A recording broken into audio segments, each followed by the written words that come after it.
a mais um vídeo do História Profunda. Eu sou Felipe e hoje vim aqui apresentar a história do Imperador Constantino e a criação da Bíblia. Então bora lá.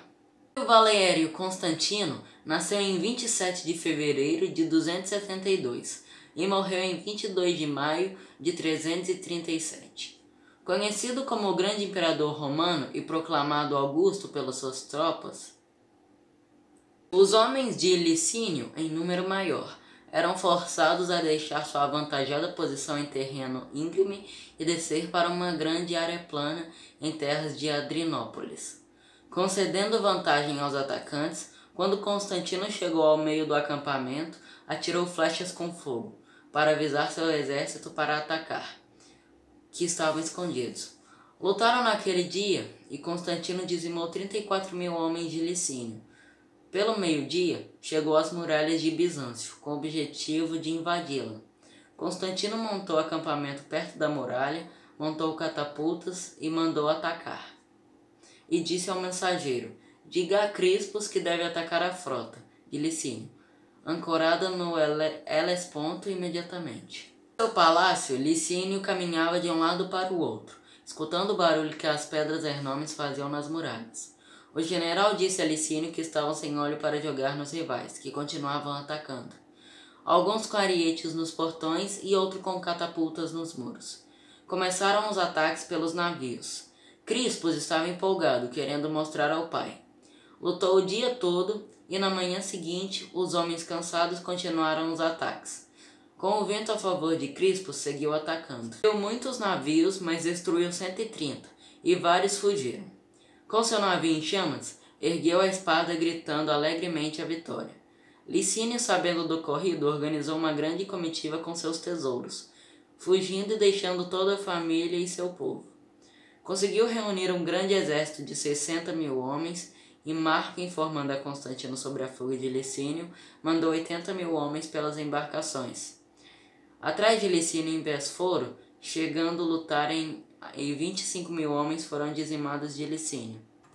O próprio fugiu para Nicomédia, e Constantino, conseguindo entrar em Bizâncio, o povo estava cansado de Licínio, e não houve luta. Constantino foi em direção da casa de Licínio, pois o mesmo era seu cunhado. Tinha casado com sua irmã Constância. Constantino mandou chamar sua irmã, que, a vendo, abriu um largo sorriso e a abraçou. Ajoelhando aos seus pés, pediu para não matar Licínio, seu amor. Constantino disse que iria perdoá-lo e mandou chamá-lo. Então Constância foi atrás de Licínio. Quando chegou Constância em Nicomédia atrás de Licínio, estava pálido e abatido, visivelmente doente. Constância disse que Constantino ocupou a Bizâncio, iria conceder o perdão. Licínio, muito nervoso, perguntou para onde iremos. Constância disse que ouviu Constantino falar com Marcos, que nos enviara para Tessalônica. Gostaria de ir para lá. Ele ficou todo animado, e foram até Constantino, que o perdoou e enviou para Tessalônica. 3 dias em Tessalônica, Licínio acordou cedo, e Constância perguntou onde ele iria. O próprio disse que marcara encontro com os amigos.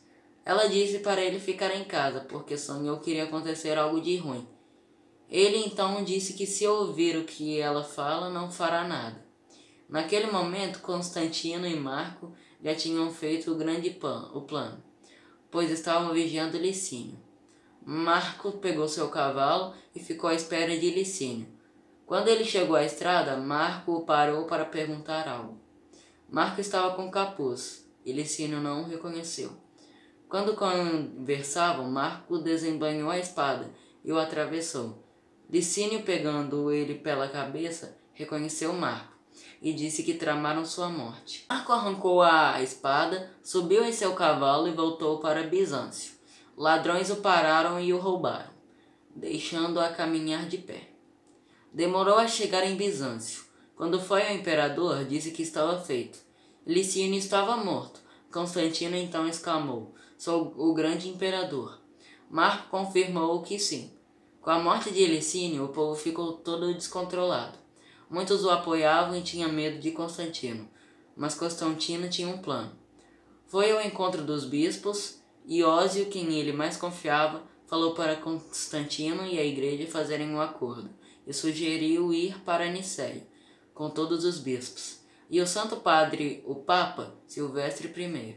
Constantino gostou do plano, pois controlaria todos com a ajuda da Igreja. No verão de 325, Constantino presidiu a primeira Conferência Mundial de Bispos da Igreja Cristã. 250 bispos, além de padres e acompanhantes. Constantino elaborou um edito pelos maiores estudiosos da época. Deixavam o domingo para a adoração a Deus. 20 livros para orientar a Igreja a partir daquela data. Eles basearam-se em outras religiões, como na grega, que tinham 3 divindades, e fizeram 3 divindades, o Pai, o Filho e o Espírito Santo. Inseriu a cruz sem o corpo de Jesus para professar a fé.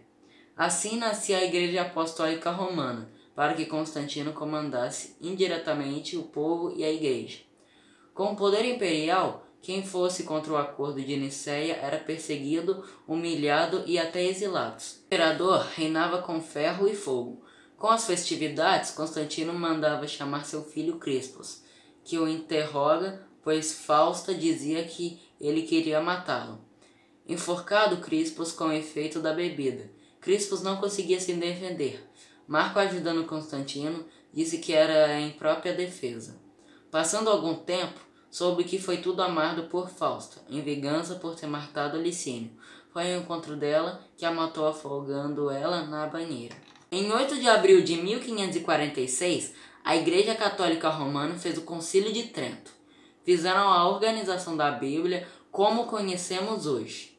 Ela foi dividida em 2 partes, Antigo Testamento e Novo Testamento. Pentateuco, 5 livros, 12 livros históricos, 5 livros poéticos, 17 livros proféticos, 4 evangelhos, 1 livro Atos Apostólicos, 21 cartas apostólicas e 1 livro do Apocalipse. Assim surgiu o conjunto de livros em grego os Biblos, que traduzido significa Bíblia. A causa do concílio pelo movimento do protestantismo durante o século XVI, convocado pelo Papa Paulo III, em 1534 a 1549. O concílio buscava reformular a disciplina eclesiástica e reafirmar dogmas da doutrina católica, que haviam sido contestados pelos protestantes. A Igreja buscava adaptar a religião aos tempos modernos da época. O concílio foi em resposta ao pensador Thomas More e à Reforma Protestante. Assim, a Igreja reafirmou sobre a exclusividade de interpretar as Escrituras, a doutrina da transubstanciação dos 7 sacramentos. A doutrina da graça e do pecado original ainda confirmou o celibato clerical e o culto dos santos, das relíquias e das imagens. Definiu o pecado original e indissolubilidade do matrimônio. A Igreja não anularia o casamento. Além disso, impôs o ritual da missa romana e revogou as peculiaridades dos locais das celebrações religiosas. Instituiu a lista de livros proibidos pela Igreja, nomeados como apócrifos. Em relação ao clero, foram criados os seminários. Estabeleceu a obrigação dos bispos morarem nas suas dióceses. Proibiu a venda de cargos eclesiásticos e tomaram medidas para evitar a comercialização de indulgências.